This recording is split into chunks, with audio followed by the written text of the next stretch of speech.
Assalamualaikum warahmatullahi ta'ala wabarakatuh. Bismillah, alhamdulillah, salatu wassalamu ala rasulillah Sayyidina Muhammad ibn Abdullah wa ala alihi wa sahbihi wa man tabi'ahu dah. Faqad Allah ta'ala fil Qur'anil Karim fa huwa asdaqul qailin. Ya ayyuhalladzina amanu qu anfusakum wa ahlikum nar. Faqala habibuna sallallahu alaihi wasallam, talabul ilmi faridatun ala kulli muslimin wa muslimat aw kama qala. Qala rabbi shrah li sadri wa yassir li amri wa hlul 'uqdatam min lisani yafqahu qawli amma ba'd. Bapak Ibu sekalian, rahimakumullah yang dirahmati Allah Subhanahu wa taala. Puji syukur alhamdulillah kita panjatkan kehadirat Allah Subhanahu wa taala. Pada saat ini kembali kita sama-sama dapat mengikuti kegiatan taklim kita sambil menunggu salat Isya. Mudah-mudahan segala amal ibadah yang telah kita laksanakan diterima oleh Allah Subhanahu wa taala. Salawat dan salam singkat terlimpah dan tercurah selalu kehadiran junjungan kita baginda Rasulullah, para sahabat kerabat, pengikut beliau hingga akhir zaman. Adapun judul yang ingin kita bicarakan pada malam ini kitab namanya Mustalahul Arifin, tentang akibat orang yang suka minum khamar, atau namanya syaribul khamar, atau secara umum orang yang ketujuh mabuk. Nah, ini memang agak berat untuk menyampaikan, tapi ini cukup penting bagi kita.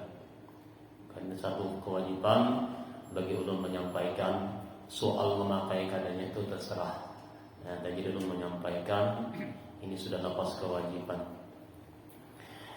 Ruwaya anin Nabi sallallahu alaihi wasallam, diriwayatkan daripada baginda Rasulullah sallallahu alaihi wasallam annahu qala, langsung jelas, qala Rasulullah sallallahu alaihi wasallam, la'anallahu al-khamar wa ba'i'aha wa syaribaha wa mustariha. Allah melaknat akan khamar itu sendiri, dan orang yang menjualnya, dan orang yang meminumnya, dan orang yang menukarkannya. Jadi 4 yang mendapat laknat Allah. Yang pertama orang yang meminum hamba itu sendiri, yang kedua orang yang menjual, yang ketiga orang yang mustarihat, menukarkannya. Jadi hambanya dapat laknat, nama jual dapat laknat, nama menukarkan dapat laknat. Na'udzubillah. Nah, ini bahaya khamar. Jadi khamar itu sudah dapat laknat dari Allah. Nah, kemudian di hadis yang lain lagi, wa an Rasulullah sallallahu alaihi wasallam anu yaji'u bi syaribil khamar yaumal qiyamah muswaddan wajhuhu mutazaddiqatan ainahu wa mutarabi'an lisanuhu ala sadrihi yasilu busaquhu misladam. Ujar Rasulullah sallallahu alaihi wasallam, nanti di hari kiamat orang yang meminum khamar datang menghadap Allah hal keadaannya muswad dan wajahnya hitam, hirang wajahnya. Kemudian mutazariqatan ainahu, kemudian matanya buta, awaknya hirang, matanya buta. Kemudian mutadalli'an lisanuhu, dan lidahnya pun menjulur sampai ke dada. Lidahnya menjulur, kemudian mengalirlah ludah atau air liurnya itu seumpama darah. Nah, kemudian ya'rifuhun nas, dan manusia pinandu akan dia di hari kiamat. Maka dikenal akan dia oleh manusia pada hari kiamat. Si anu. Nah, maka dari itu ujar Rasulullah, fala tusallimu alaihi. Ini ancamannya nih. Fala tusallimu alaihi, jangan kamu berikan salam. Jangan diberikan salam akan dia apabila kamu bertemu. Bertamu orang itu jangan disalami. Kemudian wala ta'uduhu idza marida, apabila ia sakit jangan diilangi. Bertamu jangan disalami. Kemudian bila ia garing jangan diilangi. Wala tusallu alaihi, bahkan ujian Nabi wala tusallu alaihi, dan jangan disembahyangkan idza mata, apabila ia mati. Maksud ayahnya fa innahu indallah, maka bahwasanya orang yang mabuk sampai ke mati tadi itu di sisi Allah ka'abidil wasan, laksana orang yang menyembah berhala. Nah, makanya kan ini penyebab dosa kita ini. Kalau kita sedikit kembali kepada cerita, di antara dosa-dosa yang sangat besar yang membawa kepada sulbil iman, namanya dicabutnya iman atau dicabutnya makrifat oleh Allah di dalam hati manusia, yaitu dengan sebab syurbul khamar atau mabuk tadi. Nah, kenapa? Karena kan kita cerita bagaimana cerita seorang hamba, seorang yang terkenal, yaitu Abid Barsisa. Abid Barsisa ini bagaimana ia seorang yang punya murid 60.000 muridnya. Abid Barsisa ini semuanya dapat tarabang di atas udara, tarafil hawa, di udara tarabang. Pada mulukan lagi minyak tuh. Bahkan di atas air berjalan muridnya aja, apalagi gurunya begini. Dan Abid Barsisa ini dapat memandang aras pada saat ia duduk di atas sajadah. Melihat aras langsung dimancungkung. Aras dapat dilihatnya. Maksud aras ini dapat dilihat di waktu hebatnya guru tadi, muridnya aja dapat tarabang. Nah, ketika para malaikat berbicara, ujian malaikat, ya Rabbi, ini hambamu yang bernama Abid Barsisa ini sangat mulia. Kenapa? Punya karamat. Murid 60.000 semuanya dapat terbang di atas udara, apalagi gurunya. Kata Allah, itu bukan kebaikan. Malah Abid Barsisa itu nantinya akan mendapatkan kecelakaan. Nah, rupanya iblis ini mandang-mandangan. Ujung iblis ini pacang aku nama binasakan manipu yang namanya Abid Barsisa ini. Akhirnya suatu ketika datanglah iblis ini menyerupai seorang laki-laki. Nah, dengan laki-laki yang cukup tua, orangnya potongan pina alim. Nah, Pak Aina alim kan sorban ganal, janggut panjang, ya lah, pakaian pina anu-anu nih. Kemudian musafir, pas ketika hari dekat senja, sampailah berada iblis ini di muka rumah tempat Abid Barsisa ini, khalwatnya. Memandang, tiba-tiba ujar Abid Barsisa ini ada orang di muka ini tamu. Nah, lalu dipersilahkan oleh Abid Barsisa ini masuk. Ujar Abid Barsisa, man anta, siapa engkau nih? Ujar iblis, aku adalah seorang musafir yang kamalaman di tengah jalan. Aku ini seorang musafir yang mencari Tuhan. Musafir mencari Tuhan. Ini ada kan solusinya ini. Nah, lalu ujar Abid Barsisa ini amun kayak itu caranya pian bermalam lawan ulun. Jadi sama malam ini kaina besok mana silahkan lanjutkan perjalanan karena sudah hari malam. Naik kayak iblis nih. Naik iblis ini bermalam. Tapi ternyata iblis itu samalaman itu kada guring. Bacaan iblis. Bacaan samalaman siang pun juga iblis ini kada guring dia. Beribadah terus. Mana kada guring, mana kada makan selama 3 hari 3 malam, iblis ini kada keluar.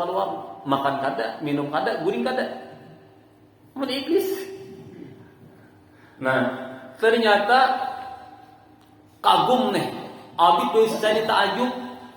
Takut nih. Ujar Abid Barsisa, wahai tuan. Nah, ya syekh kan. Syekh ini kan berarti guru nih. Seorang yang hebat nih kan. Engkau ini 3 hari 3 malam kada makan, kada minum, kada guring, sanggup ikan. Mun aku di ujar Abid Barsisa, jangan 3 hari 3 malam, sama laman aja aku ada sanggup kada guring. siang hajak puasa, malam subuh harus berbuka, malam harus makan. Ikam ini 3 hari 3 malam, kada guring kada makan sanggup aja. Mun iblis napa ya? Nah apa ujar iblis? Ikam hendaklah nang kayak aku ini. Mun ikam hendak nang kayak aku ni ibadahmu itu nang kayak aku ni kawan. Bahkan ikam lapas seumur hidup kawan kada makan, kawan kada minum, kawan kada guring. Asa ikam memakai lawan ilmu kur ini. Nah ini hati-hatilah. Bah ini banyaknya sudah. Pokoknya mun hendak sugih lawan aku ni, mun hendak sampai makrifat lawan Tuhan, yuk kita mengaji jangan pina nang kayak ini haus beda pada orang, haus malah lain. Yalah. Jadi depan mana lain kan ada hati itu. Jadi nang ada tuh sudah tuh nang ilmu ada tuh ilmu kelas bawah aja tuh kelas rendah aja. Mun kayak kami ini sudah ilmu sampai. Berarti itu berarti nang ilmu sampai ini ada hati itu dah. Mun masih sambahyangnya masih itu ilmu bawahan masih. Mun kami ini ilmu tinggi. Hati-hati itu ada yang bagian bicaranya kayak itu. Buhan dajjal dari zaman kan. Nah lalu ujar iblis, ikam mun hendak nak kayak aku ini pertama ikam lo maksiat kepada Allah. Ikam harus maksiat. Karena bila ikam sudah maksiat, ikam bertobat. Ujar apa? Abid Baisisa apa dosa nak kau gawin? Pertama engkau harus membunuh. Ujar Abid Baisisa kan dakwah itu dosa besar, membunuh itu dosa besar. Itu perbuatan dosa yang dilarang oleh agama. Itu sangat besar dosanya. Kadawani aku ya biasa kadawani. Nah, mau kadawani membunuh, berzinah barang. Kadang juga berzinah itu juga perbuatan dosa besar aja. Kadang pun pula misalnya. Nah, maka itu caranya apa? Nang ketiga barang. Tapi ya mabuk. Teler barangnya. Ini pokoknya sudah kai-kai kan. Jadi orang sabiki, pian ni kaya ni kuat kan. Apa pian begawi ini kan sabiki aja. Jadi orang hijaunya kanakan jin. Tahan kuat sehari sini. Itu seminggu kalau kuat lagi tambahi kayak bisa biji 2 biji deh jinnya. Masuk nih. Kena seminggu kada mampu lagi kalau 2 biji ini tambahi berang 1 biji, 3 biji akhirnya pas sakaplingan jin. Akhirnya pas kayaknya nang jadi jin. Hati-hati di zaman ini. Nah, setelah itu Abid Baisisa ini memilihlah mabuk. Setelah memilih mabuk itu, ada mengatakan lalu satu riwayat kan turun Abid Baisisa ini berjalan-jalan melihat seorang perempuan yang cantik. Kebetulan perempuan ini tukang jual minuman, tukang jual khamar. Khamar kan sejenisnya nih. Kan kalau bayi khamar itu anggur yang dipalah, diulah jadi khamar. Nah perempuan yang berjual khamar lalu didekati dan ditukari oleh Abid Baisisa ini. Yang namanya orang mabuk sehingga perempuan yang mamin dua tadi lalu dijinahinya. Digaulinya oleh Abid Baisisa. Nah imbah digaulinya rupanya naik nang laki. Masuk melihat bini dan nurah nang laki ini hendak menghantam, lalu Abid Baisisa ini juga melawan. Maka akhirnya nang laki ini juga mati di tangan Abid Baisisa. Nah gara-gara mabuk 3 digaulinya. Nah lakinya dibunuh, nabi ini diperkosa atau diperkosa dan orang yang bohong. Akhirnya dengan mabuk dosa yang ketiga-tiganya digawi oleh Abid Baisisa ini. Nah setelah itu lalu ditangkaplah oleh raja, lalu dibawa di alun-alun dan pasung hukuman mati, bunuh orang, berjinah pulang. Datanglah iblis pulang. Nah ujar iblis, hendaklah lapas pulang daripada aku ini. Kemana lapas supaya jangan terhukum nih. Ujar pulang, ujar bisa kayak Pak aku ni terpasung ni kan kawan lepas. Nah ikam pokoknya sambah aku.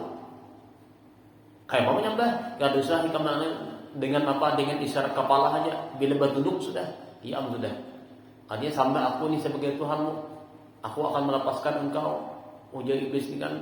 Lalu bertunduklah Abid Baisisa. Nah pada saat tunduk itu maka akhirnya ujar iblis, aku berlepas daripada engkau. Aku berlepas ini akhafullah. Aku punya iblis takutan lawan Tuhan. Akhirnya Abid Baisisa mati di tangan iblis dalam keadaan raja, dapat pancungan dari raja, maka matinya mati kafir. Na'udzubillah. Nah ini penyebabnya ini Pian. Kalau kita kias di hari zamannya. Jadi kalau sudah mabuk ini, sumuan maksiat digawi itu Pian. Digawi, ada kata tinggal lagi. Makanya ujar Rasulullah SAW, kullu muskirin khamrun. Setiap yang memabukkan itu adalah khamar. Mengapakah? Bukan jenis-jenis walaupun umpamanya, kenapa ini kan banyak? Bukan sejenisnya. Nah kayak modelnya, nah kayak ini kan ada namanya lempok kan kita. Lempok itu dihiutnya, inyoknya sama tuh khamar dia. Nah apa bila jenis bila memabukkan itu masuk bagian khamar. Nah wa kullu khamrin, dan setiap khamar itu hukumnya haram. Paman syaribal khamra fid dunya haramallahu alaihi khamral akhirah fil jannah. Siapa yang meminum khamar di dunia, Allah haramkan khamar di surga. Kadang surga itu kan lagi haram hukumnya khamar, cuma bukan khamarnya tadi. Jadi orang yang minum khamar tidak akan masuk surga. Munyakan tobatnya. Ini hati-hati. Nah, dalam hadis yang lain lagi Rasulullah SAW bersabda, salah satu la yajiduna rihal jannah. Ada 3 golongan manusia yang tidak akan mencium bau surga. 3 golongan manusia yang tidak akan mencium bau surga mun inya kada tobat. Ini itu. Yang pertama siapa ini adalah wa inna rihaha, dan sesungguhnya bau surga itu tusammu dicium ala masirati hamsi mi'ati amin, perjalanan 500 tahun sudah dicium bau surga. Jadi surga ini sebenarnya di 500 tahun sudah dicium baunya, namun 3 golongan manusia yang tidak akan mencium bau surga. Siapa yang 3 ini? Mudahan kita jangan nipian. Yang pertama adalah mudminu khamrin, orang yang senantiasa minum khamar, nangka 7 mabuk nih. Makanya wahini biar Masya Allah, ini sedikit lah Al-Quran nih, la yarda ankal yahudu walam nasara hatta tattabi'a millatahum. Orang kafir, Yahudi, Nasrani, mereka tidak reda selama ada Islam di dunia. Hatta lil ghayah itu, sehingga orang Islam semua masuk ke dalam golongan agama mereka. Nah, bagaimana caranya mereka ini menghancurkan Islam kita ini? Pertama itu dengan memasukkan narkoba, obat-obat terlarang yang menghancurkan akhlak moral, bahkan otak kita ini dengan mabuk-mabukannya. Jadi mereka tujuan mereka adalah bagaimana caranya supaya Islam di Indonesia ini habis karena apa? Karena narkoba. Nah, ini kan hati-hati badan kita nih. Makanya ini sudah nih. Kalau kita kada sadar mungkin ke depan 5-6 tahun bahkan puluhan tahun ke depan, barangkalinya pemimpin kita ini sudah kada becus lagi. Kalau sudah terpengaruh narkoba. Ini kalau ulun lihat lebih parah narkoba ini daripada yang namanya COVID. Kalau COVID ini kan masalah penyakit aja, tapi kalau narkoba ini otak moral. Bahkan otak kita ini hancur. Amun contoh maaflah orang sakit diobati kan rumah sakit ini, tapi ternyata nang baik dihancurkan. Ini parah lagi. Membangun membangun rumah tapi menghancurkan gedung, atau menghancurkan gedung, membangun gedung menghancurkan istana. Ini sama tamsilnya tuh. Ya lah, membaiki nang rusak sedangkan nang baik dirusak. Ini parah lagi tuh. Jadi ini sangat berbahaya benar, dan inilah salah satu solusi orang-orang nih tertentu mereka ini bagaimana caranya Islam di negara ini, khusus Indonesia habis. Karena apa? Orang-orang yang generasi mudanya, bahkan orang yang sudah tua hancur dalam narkoba. Ini alhamdulillah. Makanya ini sangat parah benar. Kalau umumnya sangat parah benar, ini sangat menghancurkan. Karena mana apabila sudah orang ini terlibat narkoba, semua perbuatan maksiat akan terjadi. Bisa membunuh, bisa berzina, bisa mencuri, bisa merampok, macam-macam lagi. Karena ini sudah otaknya ini kada waras lagi. Ini maaflah, ini ulun menyampaikan secara bukan kadidatiatan hati-hati kadidat, cuma hanya sekedar memperingatkan diri kita bersama-sama. Inilah bahaya narkoba. Kemudian yang kedua, orang yang tidak akan mencium bau surga wa aqul walidaini. Aku walidain, orang yang durhaka kepada kedua orang tua. Tapi maaflah, bila sudah mabuk ini pasti kena lawan kuitan wani. Bahkan banyak kan cerita-cerita kan di TV kita lihat kan, anak rela membunuh orang tuanya karena apa ya? Karena mengambil sesuatu untuk ya kada sadar lagi demam karena mabuk tadi. Nah ini bahkan membunuh istrinya, membunuh anaknya gara-gara ini narkoba ini. Makanya pantaslah baginda Rasulullah mengatakan yang namanya mabuk ini sangat berbahaya. Nah, jadi yang kedua, orang yang durhaka lan kuitan juga tidak akan mencium surga, tapi durhaka lan kuitan ini faktornya penyebabnya adalah karena mabuk ini paling banyak ya. Nah, yang ketiga adalah wazani, orang yang berzina bila ia tidak tobat kepada Allah. Nah, dua macam ini, durhaka lawan kuitan, berzina, merampok, mengambil hak orang lain, itu faktornya adalah gara-gara narkoba. Kita lihat di yang lain.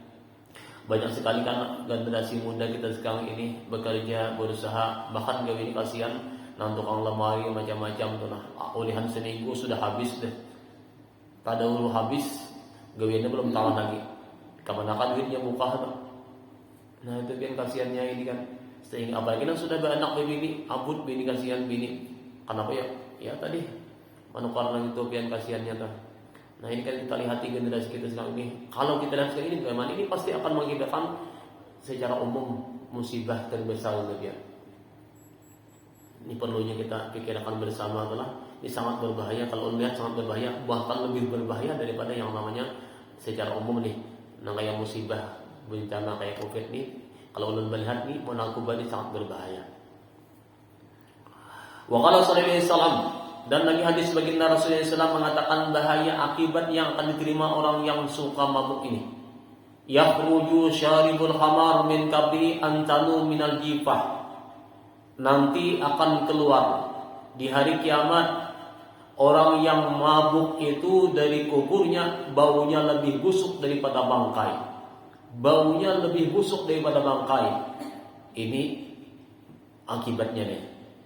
Kemudian lagi wayamla'u bihi jilduhu, dan dipenuhi kulitnya itu hayatin, ular, kala, jungking yang berbisa. Penuh tubuhnya itu dikelilingi oleh ular dan kala jungking.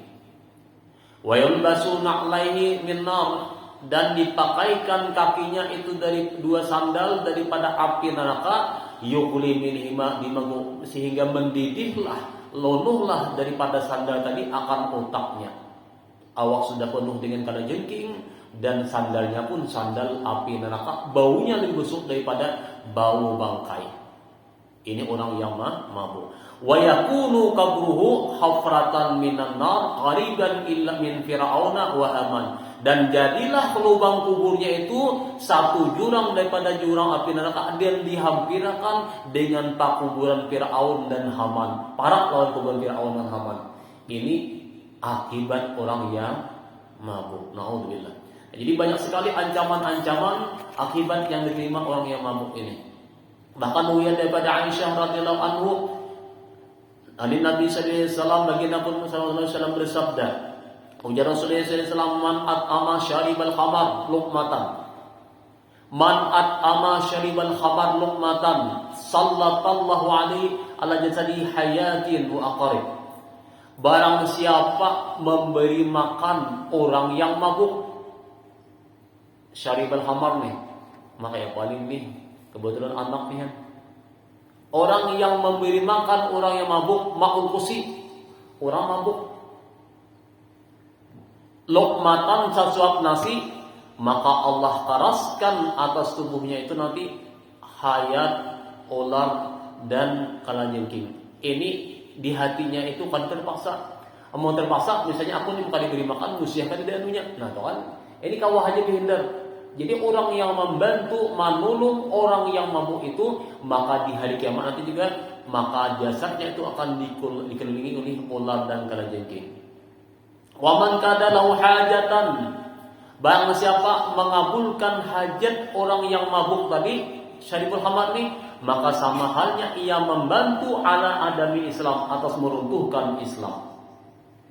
Kemudian lagi waman aqradahu, bahkan siapa yang menghutangi gasan mabuk. Nah, dijulungi duit juga berhutang gasan nukarna Pak. Kita nih ngalih kayak apa ya? Dijulungi ngalih kan dijulungi ngalih. Tapi ada ulama pacang apa batang kita larut atau rumah untung kita rusak kan ada dijulungi. Nah, itu kan darurat dah. Mau nyakawah aja lebih dari jangan. Jadi orang yang membantu menghutangi orang yang mabuk itu napa maka nanti a'anahu samahannya membunuh satu orang muslim. Sama membunuh satu orang muslim dosanya kita. Waman jalasahu, siapa yang ketujuh berduduk batatai mengawani orang yang mabuk. Ngomong ini tahu lagi nih. Jalasahu ketujuh bakawan sakandukan dengan orang yang mabuk. Hasyarahullah ta'ala akma, Allah halau di padang masa nanti hal keadaannya buta. Kita nanti dapatnya buta. Kemudian lagi waman syaribal khamar, dan barang siapa ujar surah syaribal khamar ketujuh mabuk minum terus, pala tujawiju, jangan kamu kawinkan akan dia dengan anakmu. Kenapa ya? Jangan hakun diulah min nantu. Mun bini baik, pala jangan dihakun diulah laki. Inya hanya anak awam urus dirinya. Jadi atau tujuan ini kan dikawinkan jangan, kita jangan hakun. Itu akibatnya kena. Inya hanya ada sayang lawan dirinya, apalagi kita. Wa in marida, jikalau ia garing, pala ta'udu jangan dihilangi. Ya Nabi. Walladzi nafsi biyadihi, maka demi Allah yang bunuh diriku di dalam kekuasaannya, innahu man syaribal khamar illa man kafara bi Taurat, bahwasanya tidaklah meminum akan khamar kecuali orang yang ingkar dengan kitab Taurat dan Injil dan Zabur dan Quran dan sekalian para nabi alaihi salatu wassalam. Wa man istahallal khamar, barang siapa yang menganggap halal bahkan bapaknya bisa banyak. Nah, ini ada lagi nih bahayanya. Kalau orang ini mabuk, cuma di hatinya ini tahuai pada hukumnya haramnya hendak, itu fasik nih. Tapi apabila ia mengatakan mabuk itu boleh, kata bapak boleh aja sedikit, asal jangan banyak. Nah, menghalalkan hukum yang jelas haram, ini hukumnya orang ini murtad. Kenapa? Karena menghalalkan yang haram. Lain mahalal dia, lain dia. Dia apa? Hukum yang jelas haram dipadakannya halal. Kalau ia mabuk tahu pada haram itu fasik dosa besar. Tapi kalau ia mengatakan mabuk itu halal boleh aja, asal jangan banyak, itu pun sudah jatuh murtad. Fa innahu bari'un minni, maka bahasanya dia itu lepas daripada aku ya Nabi. Wa ana bari'un minhu, aku pun berlepas daripadanya. Berarti Nabi aja berlepas nih. Nah, ini bahayanya hamar.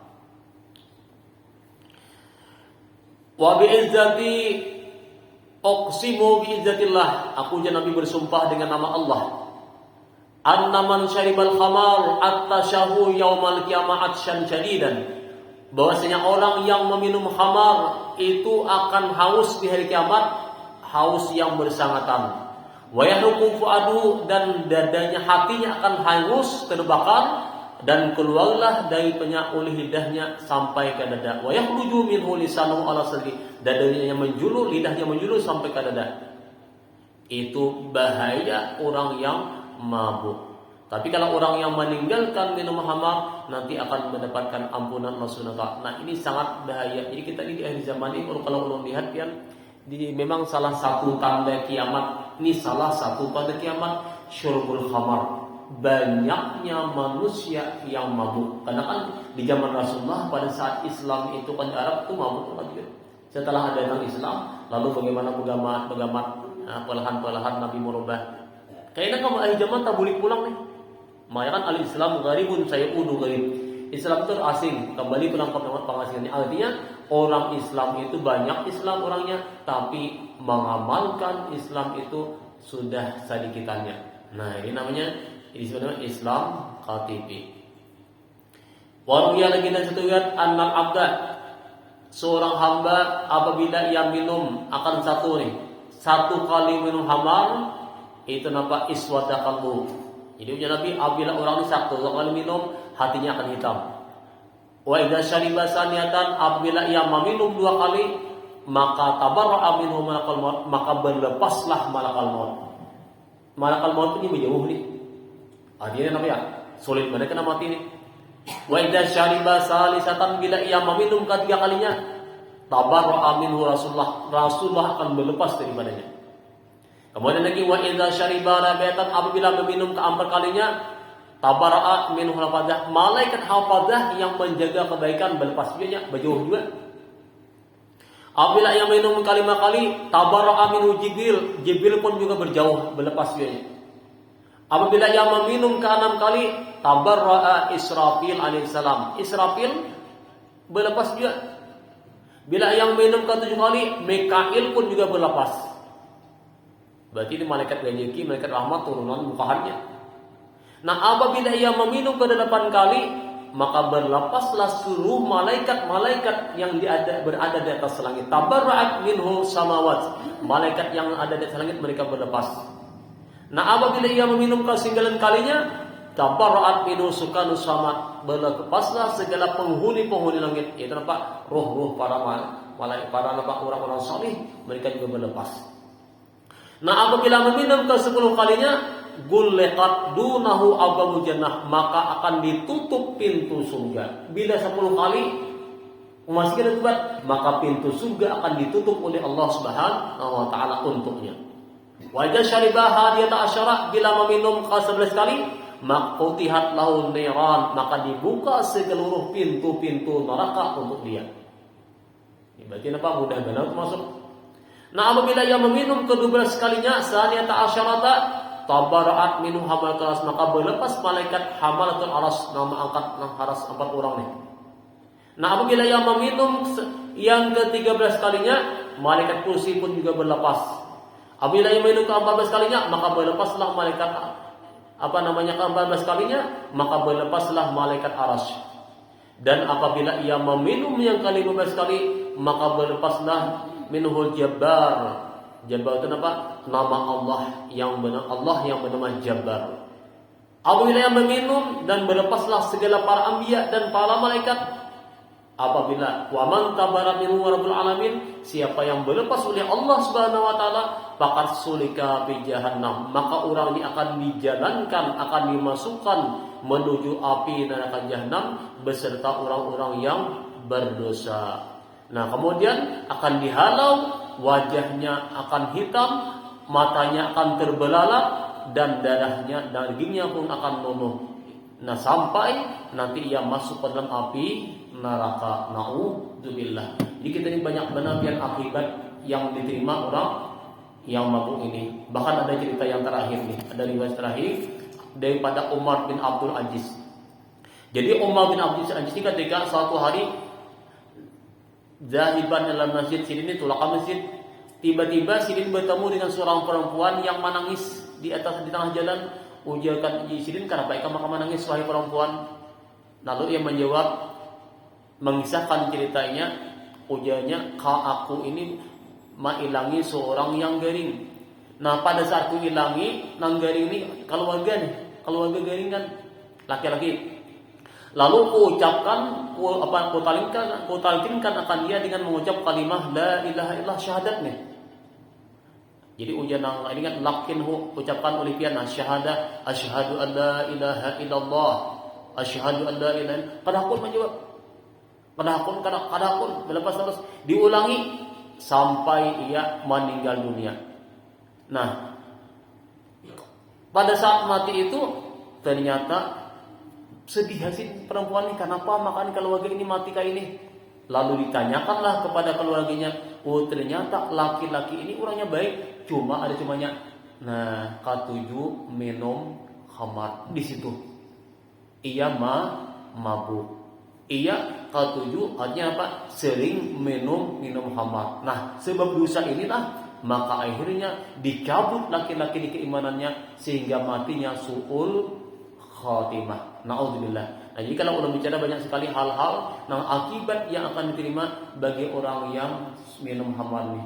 Apalagi sekarang ini kita lihat di generasi kita, wah inilah banyak sekali yang sudah terlibat, banyak sekali yang sudah terbangun.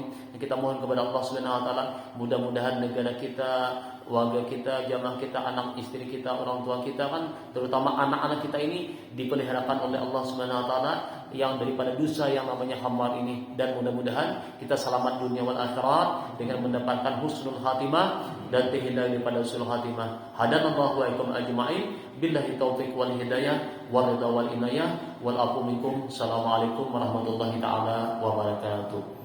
Amin ya rabbal alamin. Bismillahirrahmanirrahim. Allahumma rzuqna al-ikhlasa fi talabil ilmi wa fi nasrihi fi jami'i ta'at wal ibadah innaka 'ala kulli syai'in qadir.